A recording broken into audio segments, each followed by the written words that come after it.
Bueno, nosotros en la clase pasada empezamos a hablar acerca de la confesión, ¿verdad? Y empezamos a hablar de los tipos de confesión. Si mal no recuerdo, hablamos de la confesión espontánea, de la confesión provocada, hablamos de las especies de confesión, ¿sí? ¿Me recuerdan? No sé si tienen ahí.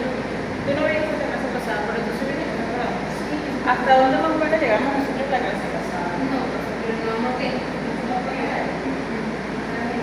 Pero yo sé que sí vimos espontánea, confesión frita, provocada, y en el caso, bueno, cuando nosotros hablamos de la confesión, nosotros nos estamos refiriendo a aquella situación en la cual una de las partes, sea espontánea o sea de forma provocada, declara sobre hechos que le perjudican, ¿sí?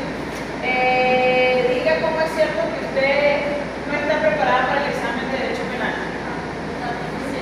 Cierto, eso es un hecho que le perjudica. Cuando nosotros estamos hablando de la confesión, estamos procurando una confesión, estamos procurando que la persona afirme, reconozca hechos que la perjudican.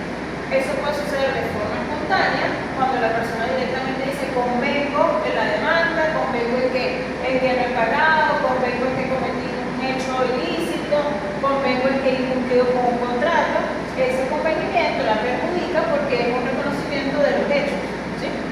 Esa es una confesión espontánea, ¿okay? Y generalmente es voluntaria porque la persona directamente está haciendo, ¿okay? Esa confesión también puede ser provocada a través de unos interrogatorios que se hacen las partes que en materia civil le denominamos posiciones juradas.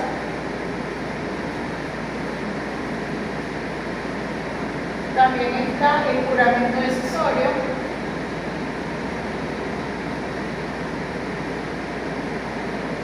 Ustedes quedaron en las clases pasadas en estudiar, en leer acerca de ellos, para que podamos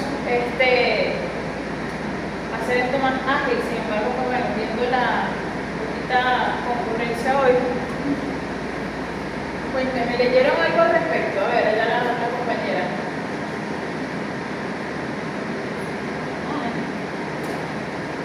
Mienten lo que sea. Dime. Sí, profe, yo leí, pero no me acuerdo. ¿Usted por aquí? Yo leí, bueno, las posiciones de dedos podemos explicar en caso que son las partes, que eran las que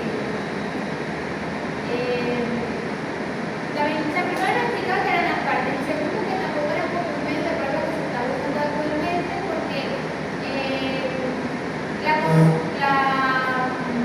lo que declarara una de las partes podía influir en la decisión. Y por lo juramento de decisión, pues yo no lo leí.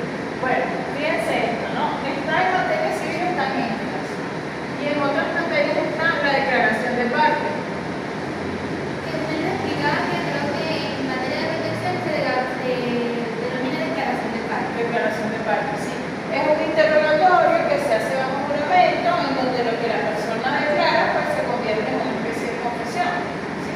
Y dependiendo de la materia, él aplica o no aplica. No sé si nosotros hablamos acerca de los principios que rigen la materia, la prueba de confesión. No, yo creo que no lo hicimos, ¿verdad? Ok, esto por así hablar de los tipos de confesión, ¿sí?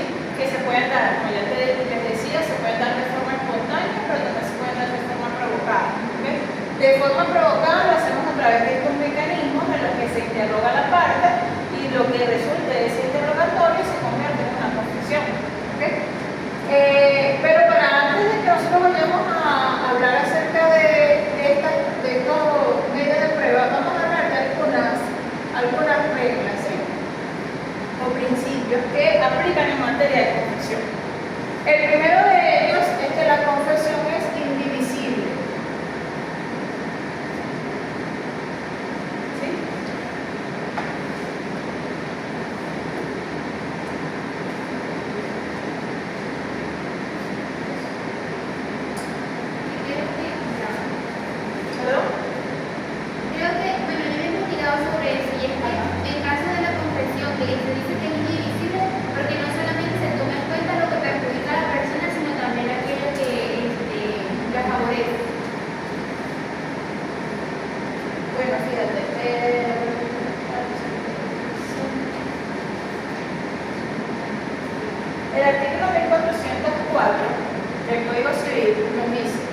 La confesión judicial o extrajudicial no puede dividirse en perjuicio del confesante. ¿Ok? ¿Qué significa esto? Cuando una persona es interrogada o cuando una persona realiza una afirmación que se considere o constituye una confesión, nosotros no podemos extraer de ahí solamente lo que le perjudica y omitir lo que le beneficia. ¿Sí? Generalmente los alegatos van acompañados, una afirmación va acompañada de otra y eso tiene que analizarse en conjunto, como por ejemplo, sí, yo conducía el vehículo objeto del accidente, pero no fue mi culpa. ¿Por qué? Porque la persona, por ejemplo, se atravesó en la vía y no tomó el pare que tenía que tomar. Fíjense que esa declaración en principio pareciera que perjudica.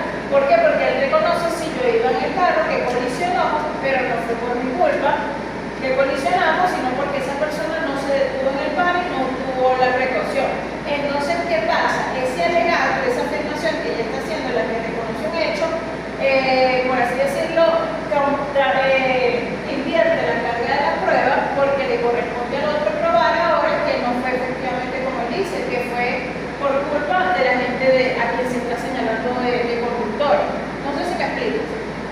Como queriendo decir, yo soy el dueño del vehículo, yo soy el dueño del objeto con el que ocurrió el accidente, pero no soy el culpable. ¿Sí? Hay otros hechos que eximen de responsabilidad, como el hecho de la víctima, el caso fortuito, la fuerza mayor. Ustedes conocen más o menos de esto porque lo debieron haber visto en obligaciones. Entonces, ¿qué pasa? Que cuando tú afirmas algo, esa afirmación no se puede tomar aislada, sino que tiene que ser analizada en conjunto con el resto de las afirmaciones que acompañan a esa declaración. ¿Okay? Cuando eso sucede, entonces nosotros nos damos cuenta que la confesión a veces no tiene el ánimo de confesar un hecho perjudicial, sino de reconocer parcialmente hechos de la discusión y de generar una carga de la prueba sobre un hecho a discutir. No sé si me explico con esto. ¿Sí? Ustedes saben que cuando nosotros hablamos de carga de la prueba, ¿okay? Nosotros hablábamos de que quien alega algo debe probarlo. ¿Se acuerdan de eso? ¿Sí? Ok, ¿qué pasa con la confesión? Que la confesión tiene la particularidad que releva de pruebas a la otra parte. Cuando alguien confiesa, ya no necesita probarse ese hecho que se está alegando, a menos que esa confesión, ese reconocimiento de hecho, venga acompañado de una afirmación de un hecho que debe ser probado por la otra parte. ¿Me explico? ¿Ok? Por ejemplo, imaginémonos hipotéticamente, imaginémonos un contrato, ¿sí? Un contrato en el que yo me obligo a pagarle un precio a ella y ella se obliga, por ejemplo, a construir un edificio. ¿Ok? Ella me demanda por mi incumplimiento alegando que yo no le he pagado. ¿Sí? Entonces yo por ejemplo, alego, celebramos un contrato, yo no le he pagado, ¿por qué? Porque estamos en una condición suspensiva. El contrato todavía no es exigible, yo todavía no le tengo que pagar, yo le tengo que pagar cuando usted haya ejecutado el 75% de la obra. Fíjense que no pudiera tomarse solamente el reconocimiento de que yo no le he pagado, sino que tiene que tomarse en cuenta el por qué yo no le he pagado, la afirmación que yo acompaño a ese reconocimiento que invierte la carga de la prueba en la otra parte. ¿Me explico con esto? ¿Sí? Y a eso se refiere la indivisibilidad del artículo 1404. ¿Okay? Otra de las características o principios es la irrevocabilidad. Los 1404 del procedimiento. No, si el código civil, porque el procedimiento no tiene tantos artículos. Irrevocabilidad. ¿Sí? Ese mismo artículo, 1404, nos dice, hablando de la confesión, no puede revocarla si no prueba que ella ha sido el resultado de un error de hecho. No puede revocarse sobre pretexto de un error de derecho. La confesión es irrevocable y es en ese sentido que cuando, por ejemplo, nos encontramos ante acuerdos, convenimientos, transacciones, ¿sí? Después de que estos se han producido, ya nosotros no podemos decir, me echo para atrás, revoco la transacción, revoco el convenimiento, revoco el acuerdo que he celebrado y en consecuencia ya no hay acuerdo, continúese con el juicio. Eso no puede pasar. ¿Okay? Ya después que los acuerdos están celebrados, hay que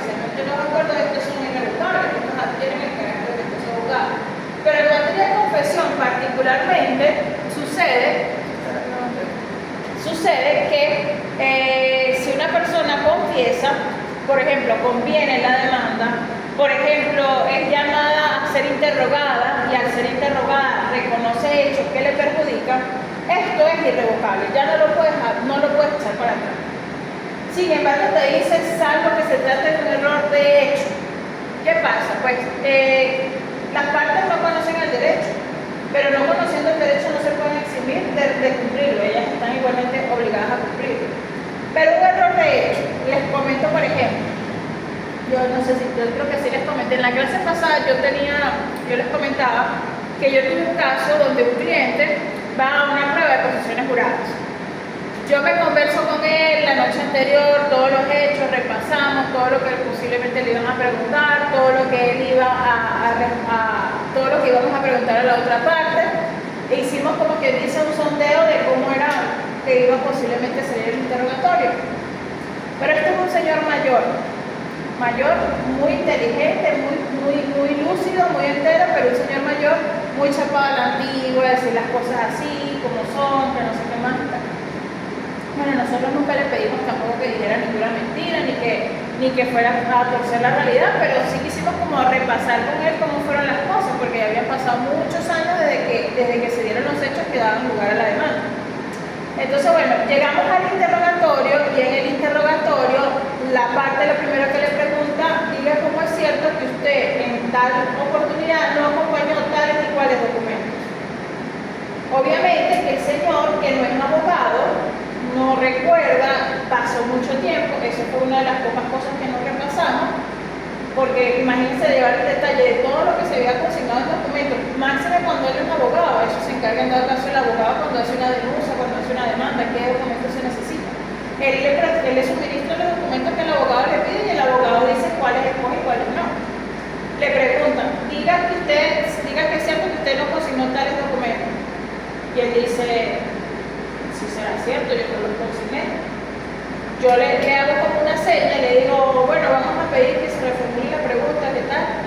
El abogado vuelve a hacer la misma pregunta y yo le digo, no, usted le está preguntando sobre hechos pasados, que él tal vez no domina. ¿Por qué? Porque él no es abogado, ¿sí? Como él no es abogado, él no sabe qué documentos se encuentran, pero él debe saber qué documentos consignó, no, y le vuelvo e insisto, claro, yo con el ánimo de que él me captara lo que yo le estoy planteando, de que el señor que está respondiendo a las preguntas capte que yo le estoy haciendo como un llamado de atención, tú no tienes por qué acordarte porque tú no eres el abogado, tú no eres el que llevaba la sustanciación de la causa. Entonces, en tanto que yo insisto en que se reformule la pregunta, el juez ordena que se reformule la pregunta, pero el abogado vuelve a preguntar prácticamente lo mismo y obligan al señor a responder. Él ya me capta y la idea y dice, no, lo que pasa es que realmente, mire, yo no era el abogado encargado de llevar eso. Mi abogado, que tampoco es la doctora, me dijo qué documentos le presentaba y ella se encargó de consignar los documentos. Entonces usted se retracta de lo que dijo, no, porque lo que pasa es que tú me estás preguntando cosas que a mí no me competen. O sea, cosas que en los hechos yo no soy el encargado de organizarlas, de llevarlas. Eso le corresponde llevarlo a un abogado, yo no soy el abogado, yo soy médico, explica él. Entonces fíjense cómo ahí pudiéramos hablar de que hay una especie de revocatoria de la confesión, de que él se echó para atrás con la confesión, que la que ya había reconocido. Pero ¿por qué es válida en ese caso la revocatoria? Porque hay un asunto de hecho que tal vez no se lo formularon debidamente, que él no lo conocía, que no le correspondía y lo hicieron incurrir en la confesión y lo hicieron incurrir en un error. No sé si me explico con lo que les estoy queriendo decir. O sea, en ese escenario, en esa situación excepcional, la confesión es revocable. ¿Okay? Es como que, por ejemplo, le pregunten a una persona que no es abogado, diga cómo es cierto que usted realizó el saneamiento de evicción. Ustedes ya vieron saneamiento de evicción, ¿verdad? Ya vieron contrato de venta, ¿han visto eso? Ajá, ¿qué te va a decir la persona?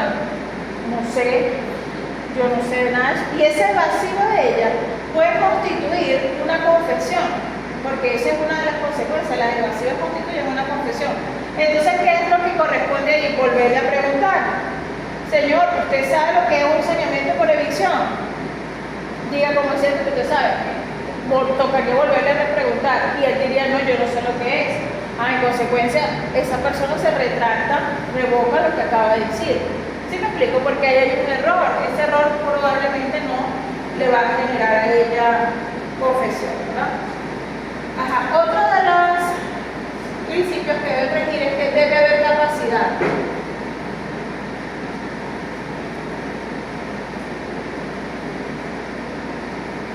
Y va muy relacionado con lo que acabamos de hablar. Para que el confesante, artículo 1405, para que la confesión produzca efecto, debe hacerse por persona capaz de obligarse en el asunto sobre el que recae. ¿Okay? Fíjense qué pasa, que la confesión, por ejemplo, nosotros somos apoderados, somos abogados. A nosotros nos dan un poder o un mandato amplio para nosotros promover pruebas, evacuar pruebas, ejercer recursos, todas las cosas que nosotros podemos hacer. Y sin embargo, nosotros no podemos responder a un interrogatorio de posiciones juradas por interpuesta persona de nuestro representado. Nosotros no podemos responder en nombre de ellos el interrogatorio de las posiciones juradas, a pesar de que nos dan poder, o a pesar de que se lo den a un hermano, a la mamá, al papá, muchísimo menos. ¿Por qué? Porque la confesión, ¿no?, es personalísima, correcto. No lo podemos declarar sobre hechos que no son de los que nosotros no somos parte. La confesión tiene que ser específicamente de la persona. Y cuando hablamos aún de la capacidad, tenemos que también tener en cuenta capacidad de obrar. Debe haber poca capacidad de obrar. Por eso es que no se puede, por ejemplo, someter a la prueba de confesión en ninguna de sus formalidades a un menor de edad, ¿okay?, a un entredicho, a un inhábil. ¿Okay? Ninguno de ellos puede ser sometido a prueba de confesión. Pudiera ser interrogado, por ejemplo, el tutor, pudiera ser interrogado el curador, o por ejemplo quien ejerce la patria potestad. No, ¿por qué? Porque son hechos personales. Se requiere de una facultad de disposición muy amplia para que tú puedas, en nombre de otro, declarar la confesión de este. ¿Me explico? Imagínense a un tutor en nombre del entredicho confesando. Eso no pudiera darse. ¿Por qué? Porque precisamente es un hecho personalísimo del entredicho, pero el entredicho es incapaz, no puede haber confesión. ¿Me explico? En nombre de las personas jurídicas, ¿sí? Aquí, bueno, ya vimos, por ejemplo,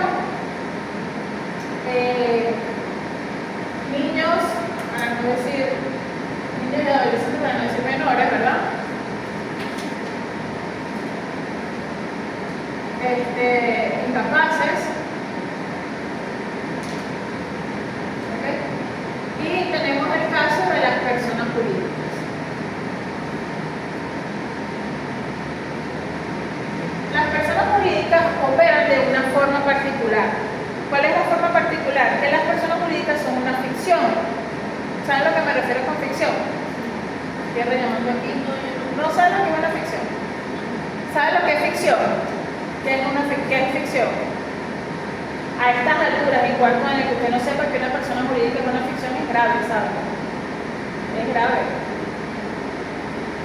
¿Qué es una ficción? Ficción generalmente, de forma general. ¿Ah? No, eso es otro estilo. Ficción. ¿Tú no has visto una película de ciencia ficción? Avatar, por ejemplo. ¿No has visto ninguna película de ciencia ficción? Ay, Dios, qué aburrida. ¿Ah? ¿No te gusta ninguna de ellas? ¿Qué es una película de ficción? Yo diría que es algo muy irreal, que no tan cierto. Irreal, ¿sí? La ficción es algo irreal. Cuando nosotros decimos que las personas jurídicas son una ficción, es porque la persona jurídica como tal no tiene brazos, no tiene ojos, no tiene boca, ¿sí? Es una ficción, es irreal. ¿Ok? ¿Quiénes son los órganos de esa persona jurídica? Las personas que le dan vida, que son los que la constituyen. Los socios, los accionistas, los asociados, los fundadores, cualquiera de las formas jurídicas que ella tenga. Si por ejemplo hablamos de una persona jurídica como el Estado, por ejemplo el Estado venezolano, ¿okay? El Estado venezolano no se erige como el elefantito que figura en el mapa de Venezuela y toma un contrato y lo firma o vaya a ejecutarlo, no, ¿verdad? ¿Quiénes lo hacen? Las personas que lo representan, ¿sí? En este caso el presidente, el procurador, etc. Los órganos que la representan, ¿okay? Eso son las personas jurídicas de derecho público. Por ejemplo, la universidad es una asociación civil. Como es una asociación civil, ella como tal no es la que firma, la que contrata, la que celebra, no, son las personas jurídicas, las personas Entonces, cuando una persona jurídica está es parte en un juicio, y decimos es parte porque es demandante o demandada, ¿quiénes son los que deberían de responder a un cuestionamiento de posiciones juradas? A ver, las personas que la representan, ¿ok? Por ejemplo, una empresa, una compañía anónima.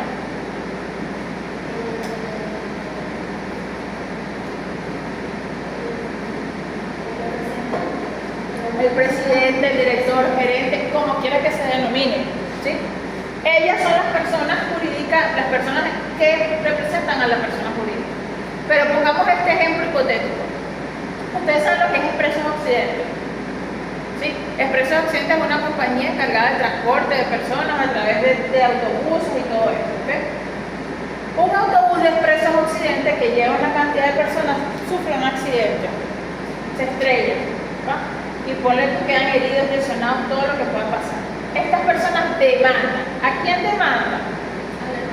A la empresa Expresos Occidente. ¿Ok? Y promueve prueba de posiciones juradas. Ahora bien, ¿quién puede responder las preguntas del interrogatorio de esa empresa? No podría ser el presidente, porque el presidente seguramente ni sabe que existe un juicio, ni sabe que el autobús chocó. Tal vez sí, tal vez no sabemos, ¿verdad? Lo más seguro es que lo haga el chofer. El deber ser es que quien diga cómo sucedió el accidente, cómo pasó, qué no pasó, sea el chofer. Es lo más lógico. Pero ¿qué pasa? El presidente lo delega, lo designa a él, ¿sí? En ese caso del transporte nosotros lo podemos ver un poquito más claramente, pero imagínense como que en casos, por ejemplo, de temas de contabilidad, de pago de facturas, de pago de contratos, ¿ok? ¿Quiénes son? Los contadores, los administradores, los que se encargan de ejecutar, de pagar una partida y todo eso. Tal vez el presidente no. Él toma decisiones, pero no sabe qué es lo que se está moviendo aguas abajo en la empresa. ¿Sí me explico? ¿Okay? Entonces, en materia de las personas jurídicas, nosotros siempre tenemos que tener en cuenta que cuando pidamos una prueba de posiciones juradas, tenemos que pedirle al tribunal que designe a la persona jurídica encargada de representarla y que ésta a su vez designe a la persona que sepa de los hechos que se están discutiendo. ¿Okay? Y hablamos también del tema de los apoderados. Vuelvo otra vez al tema de los apoderados, porque a nosotros siempre la gente nos está queriendo echar el cable, no sé qué pero nos quieren dejar a nosotros los muertos, ¿sabes? Ellos meten la pata y nosotros los abogados somos los que tenemos que enderezar. Al punto de que ellos van y cometen una falta, cometen un error, cometen no sé qué más, y el que tiene que hacer es pedir disculpas, jalar mecate, resolver el abogado. ¿Sí? Ok. ¿Qué pasa? Vamos a leer el artículo 404. Eso también nos habla un poquito de lo que yo les venía comentando de las personas jurídicas. 404 que sí es del Código de Procedimiento Civil.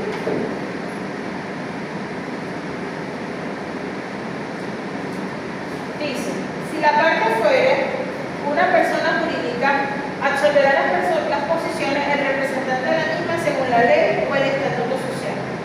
Sin embargo, el representante de la persona jurídica o el apoderado de esta, mediante diligencia o escrita, puede designar a otra persona para que absuelva en su lugar las posiciones por tener esta conocimiento directo y personal de los hechos de la causa, que se entenderá citada para la prueba y quedará obligada a contestar las posiciones juradas. Fíjense que aquí nos está hablando nosotros de ese tema en particular de las personas jurídicas, ¿sí?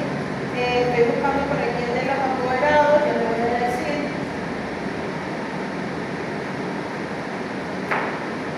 Bueno, el 407 también nos habla un poquito de lo que venimos hablando. Dice, además de las partes, pueden ser llamadas a absorber posiciones en el juicio el apoderado por los hechos realizados en nombre de su mandante, siempre que subsista el mandato en el momento de la promoción de las posiciones. Voy a dejarlo hasta ahí para después seguir con la otra parte. Fíjense, el apoderado. El apoderado particularmente tiene que ser sobre hechos que él personalmente haya ejecutado. ¿Ok? Por eso es que nosotros no podemos, imagínate un contrato entre A y B, entonces B me encomienda a mí que yo vaya y absorba las posiciones juradas de él, no. A menos que se trate sobre hechos que yo hice en representación de él. Por ejemplo, si yo cumplí el contrato, si yo pagué el contrato, si yo ejecuté el contrato, si yo registré el contrato, si yo lo notarié y he sido encomendado para eso, yo puedo ser interrogado sobre esos hechos. ¿Me explico? Pero no puedo ser interrogado como apoderado sobre el cumplimiento directo de las obligaciones entre las partes. ¿Ok? Ajá, finalmente, la parte final del artículo nos habla de los representantes de los incapaces, nos dice sobre los hechos en que hayan intervenido personalmente con ese carácter. Fíjense que no nos dice a nosotros, de los representantes de los incapaces, sobre los hechos propios del incapaz. Solamente nos habla a nosotros de los hechos personales que el representante haya ejecutado en función de su carácter de representante. Por ejemplo, yo soy representante de un menor, ¿sí? Un incapaz en este caso, un niño, un adolescente, y ese niño, por ejemplo, comete un hecho ilícito. Y aquí, bueno, voy a ponerles un ejemplo de algo que lo he venido analizando y yo digo, ¿cómo el ejercer el derecho lo lleva a uno a pensar tantas cosas? ¿Sabes? Mi hijo tiene un percance en el colegio con una niña, o sea, tiene un percance, ha tenido varios percances con él. De esos percances, la última vez le di un puñito a la niña. Yo le dije, bueno, eso no puede volver a pasar porque me dice, bueno, ¿tú quieres que nos metan presos? Le digo yo como metiéndole presión. ¿Tú quieres que nos metan presos por lo que tú estás haciendo? Que no sé qué más y tal. Y entonces el niño me dice, no, mamá, yo no quiero que te metan preso, que no sé qué más. Y sale el papá por otro lado, que también es abogado, y dice, bueno, pero es que la responsabilidad penal es personalísima. Entonces, bueno, yo le dije, ok, está bien, pero el punto está en que si él comete un daño, la responsabilidad civil es mía. ¿Por qué la responsabilidad civil es mía? Porque yo tengo una responsabilidad por la guardia y custodia que yo tengo de él, por la responsabilidad de crianza que tengo con él, responsabilidad civil, que implica que entonces, ¿qué hago yo en función de evitar que eso suceda? Imaginémonos hipotéticamente, y yo me lo guardo, me lo pido, me lo favorezco, no palabras se haga chicharrón. Por ejemplo, le saco un ojo, le causa una lesión en la cara, sin una marca, una cuestión más grave, ¿ok? ¿Quién tiene que responder? Tenemos que responder nosotros civilmente. Entonces, esas son situaciones en las que podemos ser llamados los representantes de los incapaces a responder posiciones juradas. ¿Sí me explico? Yo no pudiera decir que el niño le pegó, si el niño le pegó, si es cierto que le pegó, que le rompió, que le hizo, no. Pero sí pudiera responder civilmente qué hice yo para evitar eso. Lo llevé a terapia, lo llevé a consulta, hablé con él, le mandé a que lo hiciera, dele como hay muchos padres que le dicen, dele como eso, usted se defiende, responda. ¿Sí? Sí, entonces eso sí pudiera yo responderlo en un interrogatorio. ¿Me explico con esto, chicos? Y así sucesivamente sucede, por ejemplo, con los representantes de los entredichos. ¿Sí?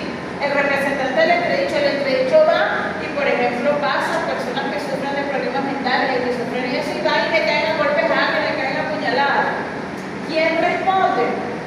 Responde el tutor de ese incapaz, de ese derecho, si es un tutor legalmente establecido, responsable. ¿Sí me explico?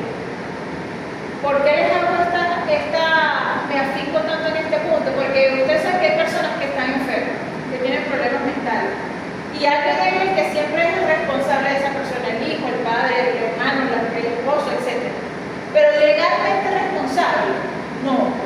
Es moralmente responsable porque es quien se ha encargado de esa persona, la ha atendido, le da las medicinas, lo lleva, lo trae. ¿Me explico?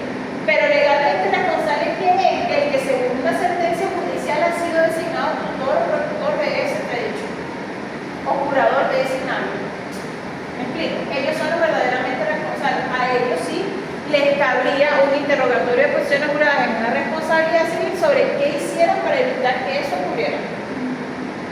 ¿Me explico? ¿Ves? Esas son situaciones en las que sí cabe el tema de las posiciones juradas. Ok. Otro asunto. No procede en asuntos de orden público.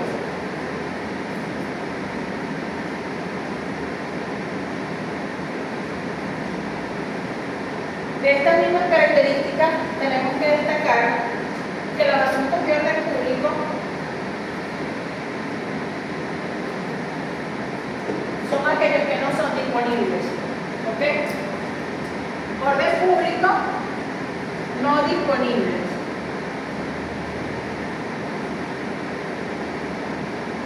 Les pregunto, ¿saben lo que es algo no disponible, un asunto no disponible en materia civil? Entonces lo voy a aplicar hasta que usted hable. Hable voluntariamente y espontáneamente. Háblame. Dígame mentiras. Si se bueno, por eso no puede ser un abogado callado. Y eso. ¿Qué será un asunto no disponible en materia civil?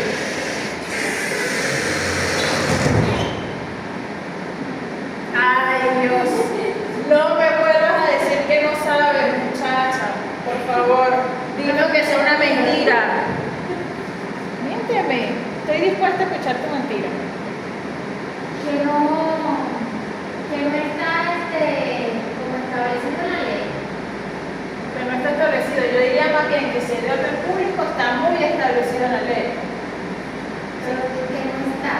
No disponible. Bueno, tú el tema del no disponible te lo imaginas como que algo que hay un baño pero no lo puedo usar. ¿Te lo imaginarás así? Ok, bueno. El no disponible en materia civil de orden público son asuntos que son de interpretación restringida, que son de orden público, que son de prioridad absoluta para el Estado, que las partes no pueden, por ejemplo, transarlo, que las partes no pueden cambiarlo, no pueden acordar sobre ello. ¿Sí? ¿Cuáles son los asuntos de orden público? El Estado civil y la capacidad. En materia civil. En materia civil, el Estado civil y la capacidad son de orden público, no son disponibles. ¿Okay? Entonces, como que viendo esto, la confesión es algo distinto en materia civil que en materia penal, ¿verdad? Claro. Porque en materia penal no se toma como medio de prueba. No se toma como medio de prueba, es un mecanismo. En materia de prueba de penal, y de hecho no se habla de confesión, se habla de admisión de hechos. ¿Sí? Es un mecanismo que tiene por objeto el otorgamiento de beneficios, la celeridad del proceso. En materia civil no, sin embargo en esencia tiene la misma función de relevar de pruebas. La confesión releva de pruebas, ¿sí? Porque lo que yo les decía y yo les ponía el uso de una máxima o de una frase que uno acostumbra a confesión de parte, relevo de pruebas. Yo creo que yo se los comenté en la clase pasada. ¿Sí? Si tú tienes un novio y tú le dices al novio, mira, tú saliste con esta chica el otro día, y el novio te dice, sí, yo ya salí con ella. ¿Tú tienes necesidad de buscar, de revisar el teléfono, de preguntarle a los amigos? No, ya está confeso. ¿Me explico? Bueno, así pasan los juicios. Si tú demandas al otro para que te cumpla y el otro dice, yo no cumplí, ya tú no necesitas pruebas del incumplimiento, porque su confesión te releva de pruebas. Te releva de tener que probar eso que le está confesando. ¿Sí me explico? Ok, en materia civil, en materia patrimonial, de relaciones patrimoniales, es decir, de obligaciones, de contrato, de derecho civil, de derecho de real, de bienes, de posesión, en eso es perfectamente viable hablar de confesión. Pero hay unas materias en las que no, que son los asuntos que son de orden público, que son no disponibles. Y estos son el Estado civil y la capacidad de la persona. ¿Ok? ¿Qué se rige en materia de Estado civil? A ver. ¿Qué se decide? ¿Qué se resuelve en materia de Estado civil?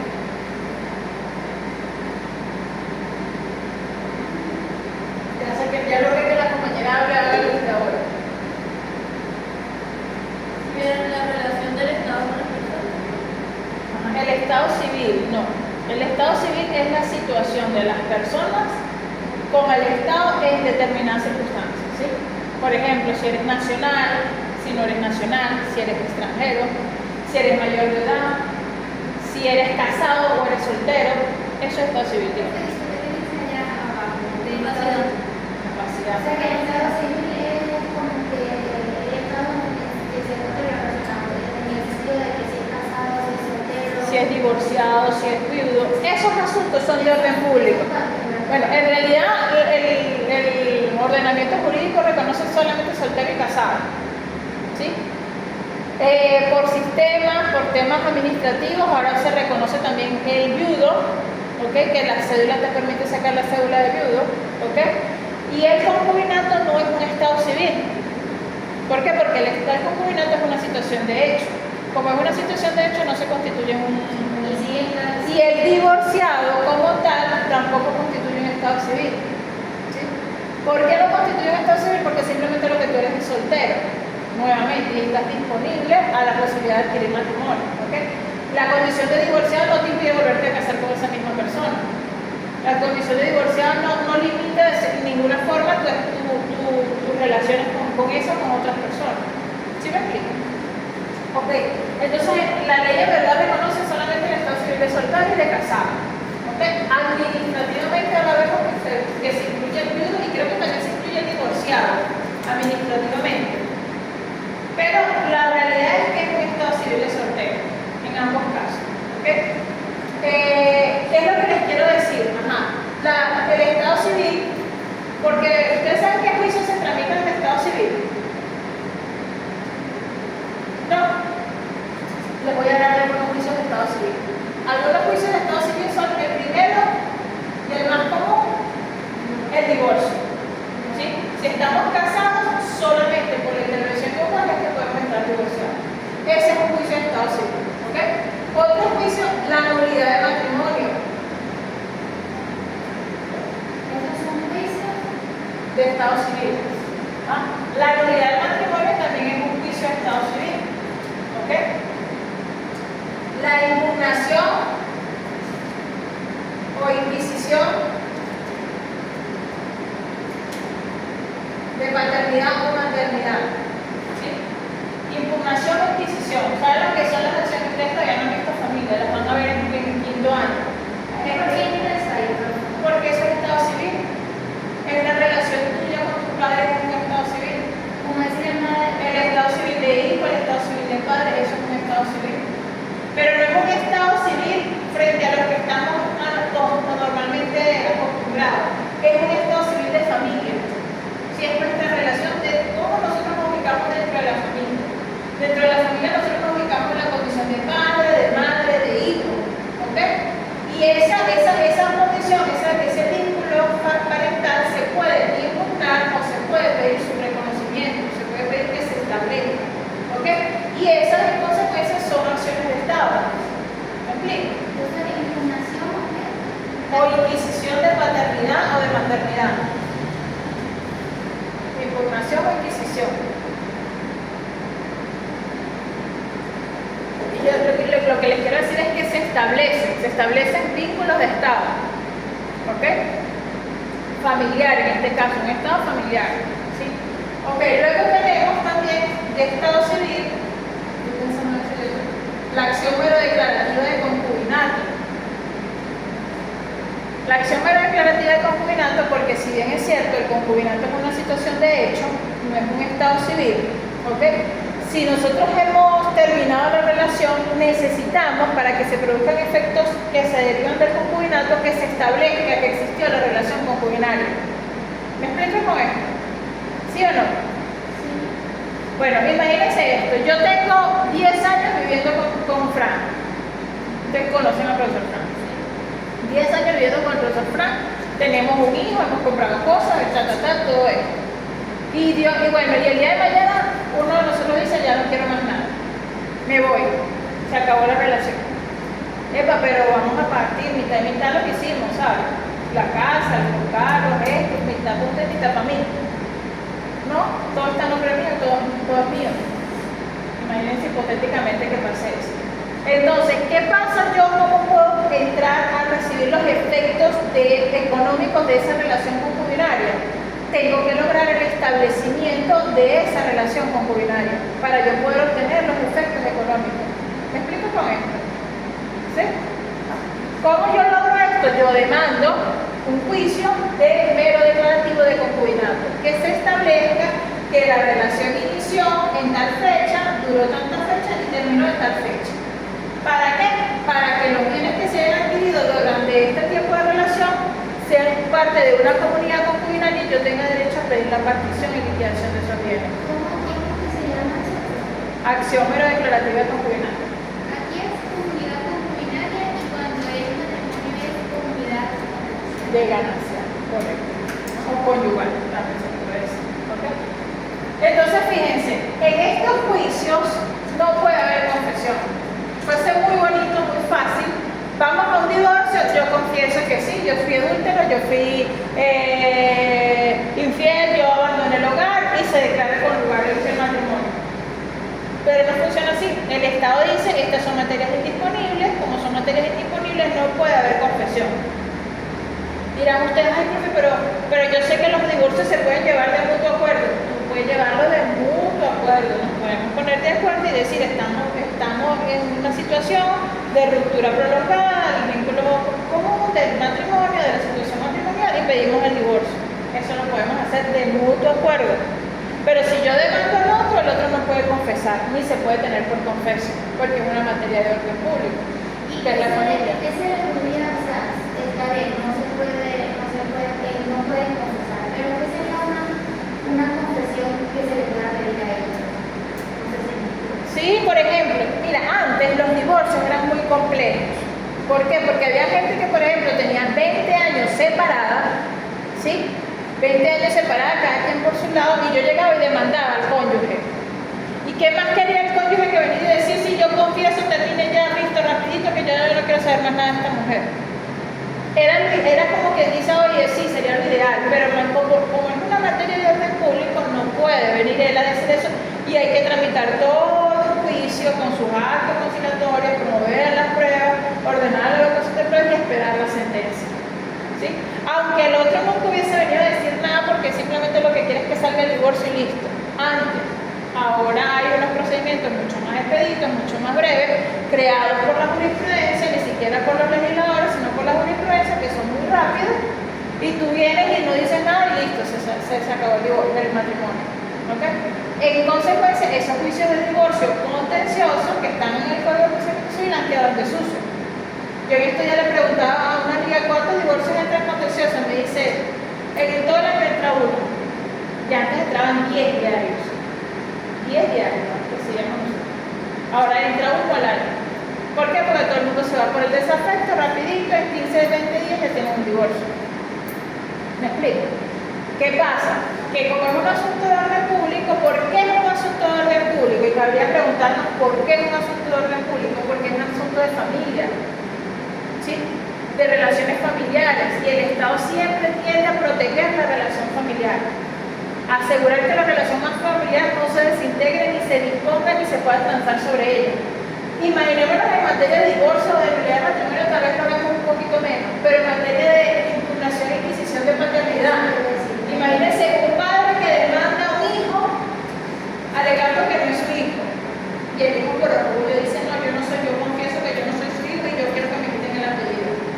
Eso no es así, ¿sabes? Eso no es así. ¿Por qué? Porque estamos hablando de relaciones familiares. Hay unas relaciones familiares que producen efectos, que producen consecuencias, ¿sí? Que son las consecuencias derivadas económicamente, las consecuencias de los apellidos, de los nombres, de los documentos. ¿Me explico con esto? Entonces, en ese caso, pues el Estado dice no, usted no puede venir y confesar, usted no puede venir y reconocer. O al revés, un hijo que demanda al padre para que se le quite el apellido porque está molesto con el padre por X y Z. ¿Sí? Y resulta ser que el Estado te dice no, esta materia no es disponible, ustedes no pueden llegar aquí a acuerdos y transar como si esto fuera un juicio de contrato. ¿Me explico? Entonces, en consecuencia, si no se puede disponer porque es de orden público, tampoco se puede confesar. No se aplica la confesión en materia de asuntos de orden público. Igual de la capacidad. ¿Ustedes se acuerdan cuáles son los juicios de capacidad? ¿No? Juicios de capacidad. ¿No? La interdicción y la inhabilitación, estos son los principales juicios de capacidad. Se demanda a Pablito de los Palotes porque supuestamente está incapaz. Y Pablito de los Palotes dice, sí, yo sentido, porque se supone que estamos hablando de un incapaz, estamos hablando de una persona que seguramente tiene una debilidad mental, que seguramente tiene un defecto intelectual. ¿Me explico? Obviamente que el Estado no le va a permitir que venga el trance y reconozca que sí que es incapaz. ¿Me explico? Además de su disminución intelectual, imagínense también los efectos hacia terceros. Entonces él se va a hacer incapaz, no solamente incapaz como él, sino también para responderle a las obligaciones que tenga con terceros. ¿Sí me explico? De los efectos de los negocios que ella realizaba con terceros. Entonces es muy fácil. Yo, por ejemplo, soy un estafador y entonces empiezo a estafar gente, me empiezo a agarrar con cosas, empiezo a hacer contratos y estafo gente y me pongo de acuerdo con mi marido de mandarme por interdicción y convenimos en la interdicción y ahora yo soy incapaz y no le respondo a nadie. ¿Sí me explico? Entonces, ¿qué pasa? El Estado busca evitar que eso suceda y por eso no admite ni las transacciones, ni los acuerdos, ni la confesión. ¿Me explico con esto, chicas? ¿Sí? Ok, esto en cuanto a los principios. Eso era más que todo lo que quería yo tocar, que creo que la clase pasada yo tal vez abordé un poquito sobre esto, pero ahorita quise profundizarlo con ustedes. ¿Qué hora son, ma?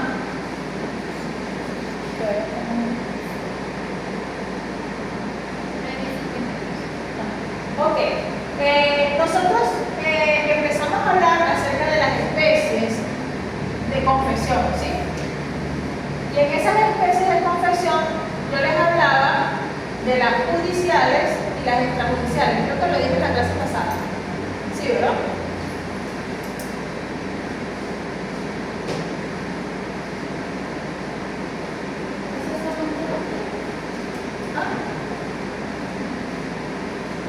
Ok, fíjense que nos dice el artículo 1401 del Código Civil. Nos dice, bueno, el 1400 nos empieza diciendo, la confesión es judicial o extrajudicial. Y el 1401 nos dice, la confesión hecha por la parte o por su apoderado dentro de los límites del mandato ante un juez, aunque sea incompetente, hace contra ella plena prueba, ¿verdad? No, pero perdón, dice el 1400 y el 1402, era lo que quería mencionar. 1402 dice, la confesión extrajudicial produce el mismo efecto si se hace a la parte misma o a quien la representa. Si se hace un tercero, produce solamente un indicio, ¿verdad? Y el 1403 nos dice, la confesión extrajudicial no puede probarse por testigos, sino en los casos en que la ley admita la prueba de testigos. ¿Qué pasa con este tema de la confesión judicial y la extrajudicial? Una confesión extrajudicial, imaginémonos por ejemplo una carta, imaginémonos por ejemplo un documento autenticado, notariado, en lo que la persona reconoce, mira, fulanito me dirijo a ti para reconocer que si bien es cierto tenemos una deuda que no he cumplido, que he dejado de pagar y tal, qué sé yo, por medio de la presente te manifiesto mi deseo de pagar, de cancelar, de cumplirte con la obligación. Eso no se está produciendo en juicio como nosotros no lo imaginamos, en un interrogatorio, ni en una declaración ante una contestación o nada, se está produciendo fuera del juicio. Puede ser algo voluntario. Es algo voluntario, generalmente es algo voluntario, extrajudicial y tiene efecto siempre y cuando sea entre las mismas partes. ¿Okay? Hoy día, que además están los videos, las grabaciones, es posible, yo pienso que sí, obtener una confesión extrajudicial a través de un video, a través de una grabación, ¿okay? Es muy usual ver, por lo menos en las películas, no sé si ustedes lo han visto, sobre todo en las películas de drama, de criminales. Sí, no sé si es así las ven, no lo ven porque no hay. Pero tiene que tirarse un maratón de La Ley y el Orden, por lo menos. Entonces, uno agarra y ve en algunas de esas declaraciones que se grabó a la persona en un video en la que ella reconoce, mira, sí, yo cometí tal hecho, no estamos hablando de hechos criminales, ¿no? Porque los hechos criminales sí requieren otro tratamiento, ¿sí? Pero imaginémonos, por ejemplo, sí, yo fui quien cometió el accidente, yo fui quien estrelló el vehículo contra tal objeto, yo fui quien arrolló, o bueno, yo estaba encargado de ejecutar una obra y no la cumplí, me fui del país y ahora estoy evadido de la justicia. Eso puede constituir una confesión extrajudicial. Se puede añadir ahí como un incumplimiento también Claro, es lo que te estoy hablando. Imagínate, por ejemplo, en estos juicios de temas de construcción, pasa mucho, ¿sabes? Pasa mucho en los temas de construcción, que el constructor de repente dice, que no pude, me robaron, pasaron X cantidad de cosas, mejor me voy, y no responde, ¿sí? Y envía un video, envía un mensaje de voz en el que le dice, mira, fulanito, sí, yo sé que tenías que levantar la obra y ejecutarla, pero se me presentaron mis problemas y no te pude cumplir, y no sé qué más, yo te cumplo después. O yo después te devuelvo la plata, yo después te cosas que son una confesión extrajudicial, que sirve para el caso de un cumplimiento de contrato, ¿sí? Por ejemplo, yo tengo ahorita un caso, estoy buscando la manera de darle la vuelta al tema.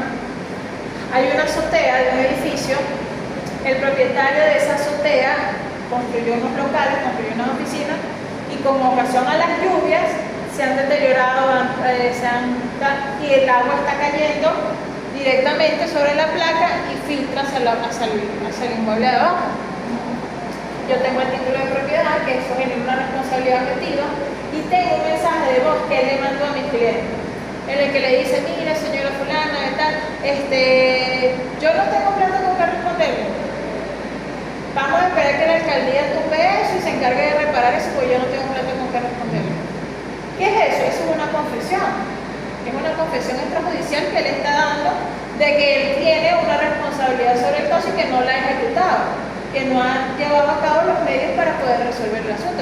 Porque bueno, si tú no tienes plata, vende entonces esa azotea, vende, se la deja que el que venga la pueda reparar. ¿Me explico? Pero si no, ni siquiera la quieres vender. Ah, no, él quiere venderla y quedarse con la plata y que el que venga repare. Oye, no te dé pena.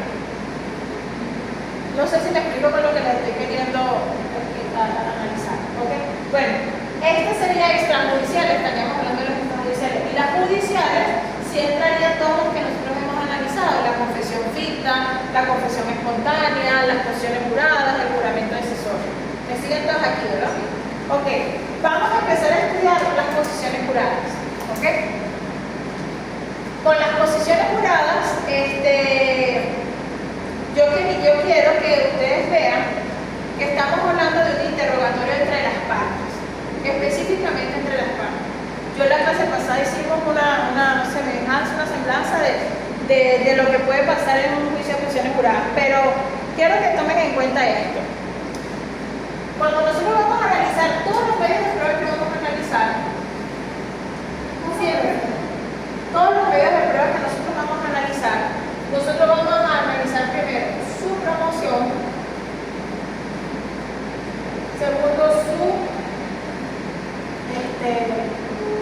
evaluación,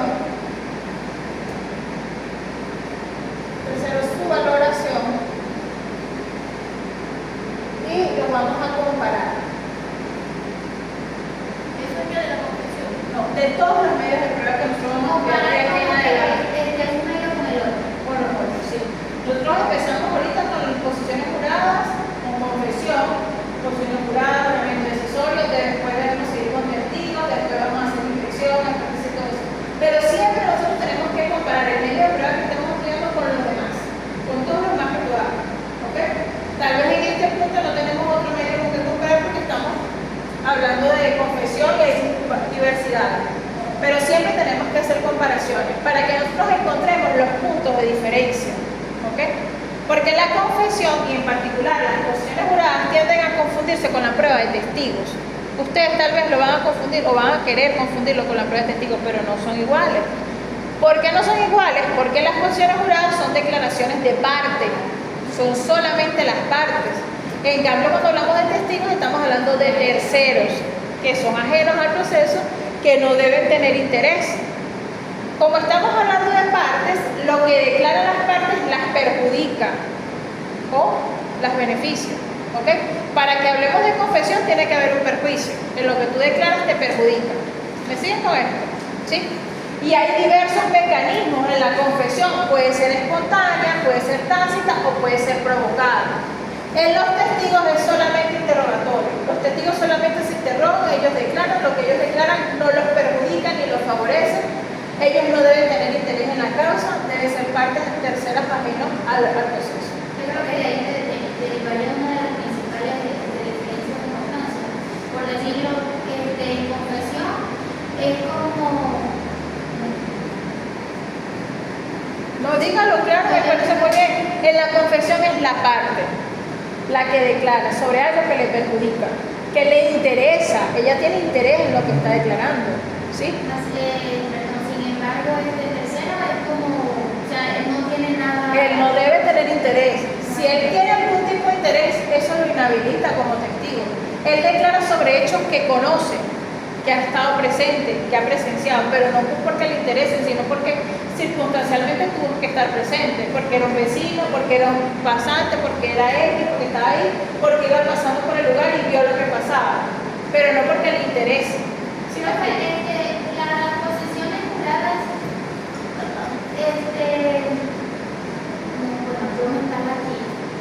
es solamente voluntaria, no puede ser forzosa. Las posiciones juradas son, ahí hay un punto bien interesante. O va dependiendo de Me alegra que lo menciones, porque yo no sé si nosotros hicimos el comentario en la clase pasada de una pregunta que yo quería que ustedes se hagan, un cuestionamiento que quiero que se hagan, y que se lo voy a dejar también a los alumnos que lo van a ver en diferido. Es que, ¿qué tan constitucional es que tú llames a alguien y lo obligues a declarar? constitucional. Ustedes saben que existe un principio constitucional, es que nadie está obligado a declarar en su contra. ¿Cómo?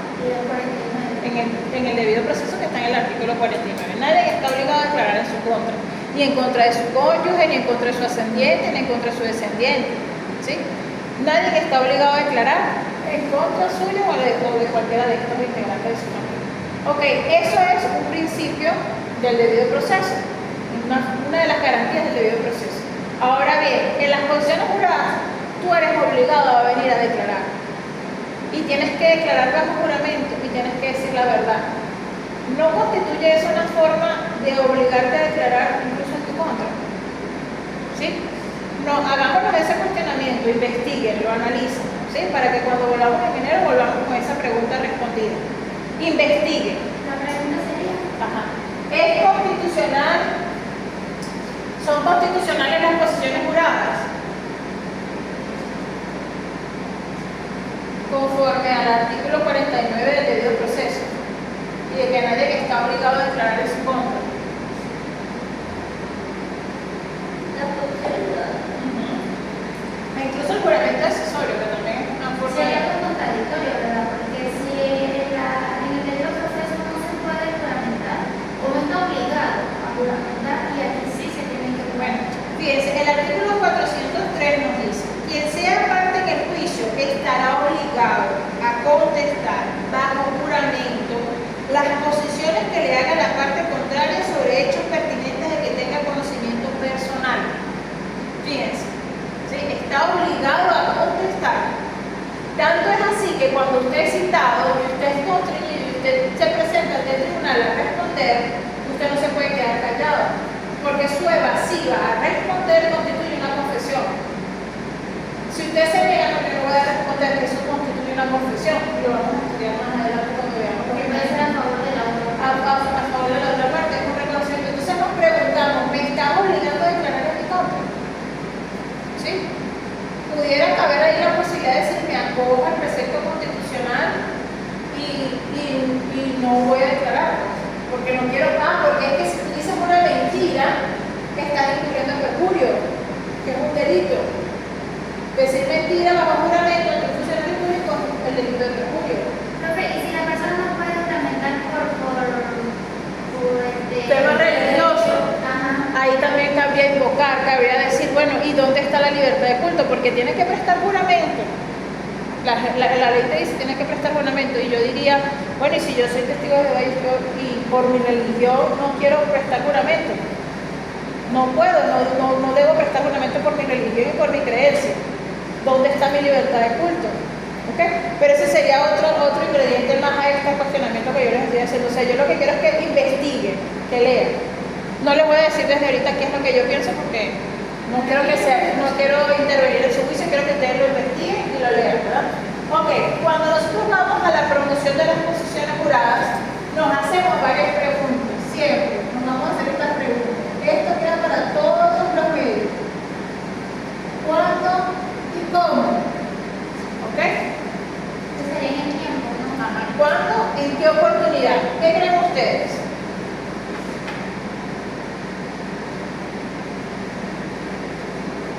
¿No? ¿Cuándo se promueven las posiciones juradas? En la fase, o sea, ¿Qué oportunidad? No lo deben de saber. Vamos a leer el 405 del Código de Procedimiento Civil. Ahí sí les voy a pedir que lean, por favor. 405. Usted volvió sin el código. ¿Por qué? Usted también. Y yo traje uno solo, así que no le voy a dar los dos. Los actos anteriores a la interdicción se podrán anular si se probare No, 405 del Código de Procedimiento Civil. las posiciones solo se podrán efectuarse sobre los hechos pertinentes al mérito de la causa, desde el día de la contestación de la demanda, después de esta hasta el momento de comenzar los informes de las partes para la sentencia. Es decir, que antes de los informes. Léelo con calma, léelo. Si quieres, ve y siéntate, o siéntate cerca de la ley para que ustedes puedan la lo leyeran. Las posiciones solo podrán efectuarse, solo podrán efectuarse sobre los hechos pertinentes al mérito de la causa, desde el día de la contestación de la demanda, después de esta hasta el momento de comenzar los informes de las partes para la sentencia. Es decir, que tiene oportunidad de realizarla desde la contestación hasta la fase de informe. Ok, fíjense que lee el artículo otra vez en voz alta. No se lo terminar. Sí, más Las pues. posiciones solo podrán efectuarse sobre los hechos pertinentes al mérito de la causa, desde el día de la contestación de la demanda, después de esta hasta el momento de comenzar los informes de las partes para la No dice promoverse, dice efectuarse. ¿Efectuarse qué significará? A ver, aquí le dice. se debe realizar. Ajá, realizar. ¿Qué será realizar en materia probatoria? ¿Será lo mismo efectuarse que promoverse? No, porque promoverse, usted nos explicaba que, bueno, en fase de promoción usted está proponiendo, pero efectuarse usted la puede como propiamente realizar. Evacuar. Evacuar. Permítame, y otra vez, no escuché. Ajá, explíquele aquí a la compañera lo que usted me acaba de decir. Fue, básicamente lo que dice el artículo es que en cualquier momento de la fase de contestación hasta la del informe, en cualquier momento se puede evaluar ese informe. Sí, pero lo de la promover. Promover es proponer. Proponer, y esa es una fase o que hay en el proceso que si tiene un lapso, pues no es. Pero fíjense esto, ¿ok? ¿Por qué quería que lo leyeran y que vieran, que entráramos en esta discusión? Porque si te dice que tú las puedes evacuar desde la contestación, tiene que haber habido una acción previa, ¿sí? Tiene que haber habido la proposición de la prueba, ¿verdad? Entonces, ¿dónde se produjo la proposición de la prueba? Tiene que ser en la contestación. En la demanda. En la demanda, perdón. En la demanda, Se sí. propuso la demanda, pero se efectuó. Se evacúan con la contestación o de ahí en adelante, hasta cualquier estado y grado del Es proceso. decir, que la propone el demandante, la propone. Ajá. Ustedes se acuerdan que yo les había dicho que las posiciones juradas, ¿verdad? Tratar de hacer algo que lo hizo una vez, me salió muy bonito, pero no tienen tiempo para hacer. ¿Saben lo que es esto? No, ¿qué es eso? Una corona. Sí. Una corona. La prueba de confesión es considerada una prueba reina. Yo les decía, a confesión de parte, relevo de prueba. Ella está prueba reina, ella es considerada una prueba reina tanto que ella es una prueba privilegiada que tú puedes promover desde la demanda hasta los últimos informes. Es una prueba en la que no hay oportunidad preclusiva para tú promoverla. ¿Sí? La confesión, ¿sí? Entonces tú puedes promover desde tu demanda la prueba de posiciones juradas o de juramento accesorio hasta los informes, incluso en segunda instancia. Será, no sé si está bien el término que utilizar, será porque es como un hecho real, o sea, algo que se va a llevar, porque algo que pasó. Yo pienso que es porque ella releva de otras pruebas, ella releva de cualquier otro medio de prueba. Sí, la confesión te releva de cualquier otro medio de prueba, o sea, ella es suficiente En los juicios en los que se admite la prueba de confesión, claro está, ¿no? En los que no se admite, no se admite. Ya sabemos cuáles son los que no se admiten, estado civil y capacidad no se admiten. Pero en los que sí se admiten, ella es suficiente para no tener más pruebas. ¿Sí? Si una persona viene y es sometida a un interrogatorio de posiciones juradas, y en ese interrogatorio de posiciones juradas reconoce que hubo un contrato, reconoce que incumplió, reconoce que ocasionó daños y perjuicios, ¿para qué necesitamos más pruebas? Ya está en la confesión. Y la confesión, ustedes recuerdan que de los hechos que son objeto de prueba son los hechos que son controvertidos. Los hechos admitidos, los hechos confesados no son objeto de prueba. Quiere decir que el juez los toma como ciertos. Sí, por eso lo que tú dices es un hecho real, porque es un hecho que está reconocido. La confesión reconoce los hechos, concretiza la prueba del hecho. ¿Ok? Entonces tú puedes promover esta prueba desde la demanda hasta los informes en segunda instancia. ¿Sí me explico? Si yo la promuevo en la demanda, le pido al tribunal que cuando admita la demanda ordene la citación del demandado, no solamente para que conteste, sino también para que evacúe posiciones juradas, para que responda a las posiciones juradas. Yo como demandado las puedo pedir en la contestación. En la contestación le puedo pedir al tribunal ordene las posiciones juradas la parte demandante al momento en que se cite. ¿Cuándo se va a evacuar? Y eso lo vamos a ver después. Cuando se cumpla con una formalidad que es importante para poder evacuar la prueba, que es la citación del llamado a absolver posiciones juradas, una citación personal. Pero ahorita lo vamos a analizar. ¿Cómo se promueven las posiciones juradas? Nosotros, yo les pasé por ahí un modelo de un escrito de promoción de pruebas, ¿verdad? Ok, nosotros promovemos pruebas, ¿sí? Si lo hacemos en la demanda, en la contestación, en la acción de promoción de pruebas, en la oportunidad en lo que nosotros vayamos a promover, nosotros promovemos de conformidad con lo previsto en el artículo 403 del Código de Procedimiento Civil y militar del Código Civil, la prueba de posiciones juradas, para que se ordene la citación de la demandada fulana de tal que venga y conteste. Pero hay un requisito que es fundamental para que la prueba sea admisible, que es que el promovente, artículo 406, ahora se lo que está en la 406. La parte, si ya hubo una confesión en todo, no es necesario el otro medio de prueba, ¿verdad? Porque ella releva. Sí, porque ya como que dice, bueno, sí, Ya están admitidos los hechos. Léelo, 406. Artículo 406. La parte que solicite las posiciones deberá manifestar que está dispuesta a comparecer al tribunal a absolver recíprocamente, a la contraria, sin lo cual aquellas no serán admitidas. Ok. ¿Sigo? Ajá.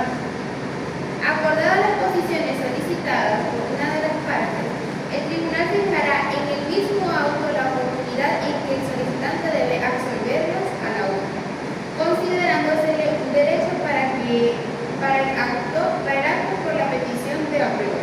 Ok, fíjense. Catherine es la demandante y yo soy la demandada. ¿Sí? Catherine me promueve posiciones juradas. Ella tiene que comprometerse a absolver recíprocamente las posiciones que yo también le vaya a hacer a ella. Es decir, ella pide que se pida la oportunidad para ella interrogarme a mí. Pero en su misma promoción ella tiene que manifestar estar dispuesta a la reciprocidad. ¿Sí? Es decir, a que yo también le interrogue a ella y busque yo también que ella produzca una confesión. Y ese es como, por así decirlo, el doble filo del cuchillo. Si tú pides una prueba de posiciones juradas, tienes que estar dispuesta a que también te interroguen. Eso es lo que ella está intentando explicar, que siempre hace ella como demandada y como demandada. Como demandante o como demandada, quien promueva una prueba de posiciones juradas tiene que estar dispuesto a responder también posiciones juradas. ¿Sí me explico? Yo les contaba el caso del doctor, del médico, que yo llevé a las posiciones juradas. La contraparte le promovió las posiciones juradas a él. Ellos se imaginaban, ellos se aprovecharon, por así decirlo, de que era un señor mayor, de que era un señor muy chapado a la antigua, que tal. Lo que no se imaginaban es que es un tipo sumamente inteligente y sumamente lúcido y a todo lo que yo le expliqué lo entendió, lo procesó y todo lo que se hizo en el acto él lo entendió perfectamente, ¿sí? Y además que en el fondo ellos tenían razón. La persona que promovió las posiciones juradas, que era la demandante del juicio, se comprometió a absolver recíprocamente posiciones juradas. ¿Y qué pasó? Que cuando ella, los abogados de ella, por así decirlo, interrogan al mío, ¿ok? Y cuando se termina el interrogatorio del mío, pasa ella a ser interrogada. ¿Me explico? Pasa ella a ser interrogada. ¿Y qué pasa? Que yo también le di duro, en el sentido de que le pregunté cosas que tenía que preguntarle para que ella reconociera, de que había cometido una inecta acumulación de pretensiones, de que había acumulado en su acción demanda de esto, demanda de lo otro. Cosas que ella me pudo haber dicho, o los abogados pudieron haber dicho, eso no le compete a ella porque ella no es abogada, pero ella lo respondió. Y dijo, sí, sí es cierto, yo me mandé las dos cosas. Yo pedí que me pagaran los honorarios y que me pagaran eso así inadmisible la demanda. Y en el acto yo simplemente le hago las preguntas y las dejo, las respuestas, a la interpretación del juez, que yo las voy a después en los informes a puntualizar. Le voy a decir que confesó esto, confesó esto, confesó esto. ¿Sí me explico? ¿Qué es lo que ya, antes de que te voy a dejar un momento, que las posiciones juradas tienen eso, que son un cuchillo de doble filo. Tú puedes tratar de traer al otro a que sea interrogado y a confesar, pero tú también te tienes que someter a un interrogatorio, y en ese interrogatorio puede ser tú el que caiga en confesión. Y para que esa prueba sea admisible, tiene que ser promovida con ese convenio de reciprocidad, con ese compromiso de reciprocidad. ¿Qué me iba a decir? Fuera del tema, pero como dato importante, como próximo, ¿verdad? Cuando se realiza que es una pregunta que tenga que ver con el cliente, bueno, con el cliente no, Con el derecho. Ajá, con derecho, es mejor que diga eso lo realizó mi abogado y ya. Exacto. Para que No, se- yo no lo puedo afirmar porque eso no me corresponde a mí, eso lo hizo el abogado. No son hechos que me corresponden a mí. No, pero que usted lo firmó, sí, yo lo firmé, pero el abogado es él, y el que sabe cómo hacer las cosas, el derecho es él. Yo le doy el material, le doy el contenido, le doy los motivos de mi demanda y él le da la forma jurídica que se tenga. ¿Sí? Ok, entonces fíjense, ya sabemos el cuándo y el cómo, ¿verdad? Ahora vamos a hablar de la evacuación. ¿Sí? Para la evacuación de las pruebas de posiciones juradas, tenemos que tomar en cuenta que el tribunal va a ordenar la citación de la parte contraria. Entonces, debe decir.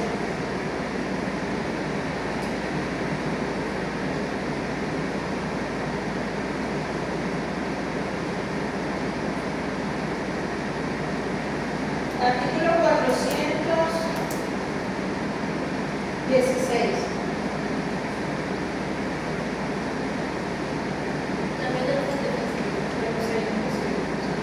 Dice, sin permiso de lo dispuesto en el artículo 404, la citación para absolver posiciones juradas deberá hacerse personalmente para el día y la hora designados, y aquellos en ningún caso suspenderán el curso de la causa. Ojo con esto, ¿no? ¿Por qué? Porque primero tiene que haber citación. Citación personal. El llamado a absolver. ¿Sí? Yo no quiero hacerlo estar en incompetente, pero yo acabo de ver que eso no tiene cámara. Sí, bueno, pero que se espere un poquito, ya vamos a terminar. Ya vamos a terminar. Ajá. Citación personal, ¿sí? Una citación personal que tiene que hacerse, no puede ser por carteles, no puede ser por correo certificado. Ustedes debieron haber visto las formas de las modalidades de la citación, ¿verdad? Ok, esta tiene que hacerse de forma personal. ¿Okay? No sirve, por ejemplo, que se haga una citación tácita en nombre de alguien, no. Esa persona tiene que haber personalmente sido citada, o a menos que ella voluntariamente decida darse por citada en el procedimiento. ¿Okay? Después de la citación, en el mismo auto, que el tribunal admite la prueba, dice, ordénese la citación del demandante de fulano de tal para que al tercer día comparezca a absolver las posiciones juradas. Y en ese mismo día, el promovente ya está citado, ya está derecho para absolver recíprocamente las posiciones juradas. ¿Se dan cuenta de lo que yo les estoy hablando? Ojo con esto, ¿por qué? Porque es que uno siempre se imagina promover posiciones juradas, me la admitieron y al otro día vamos a la posición jurada. No, tienes que citar a la parte contraria para que esa parte contraria venga, esté a derecho para poder evacuar las posiciones juradas. Por eso es que cuando uno lo hace con la demanda, uno tiene que pedir que en la boleta de citación de la demanda, de la contestación, se advierta también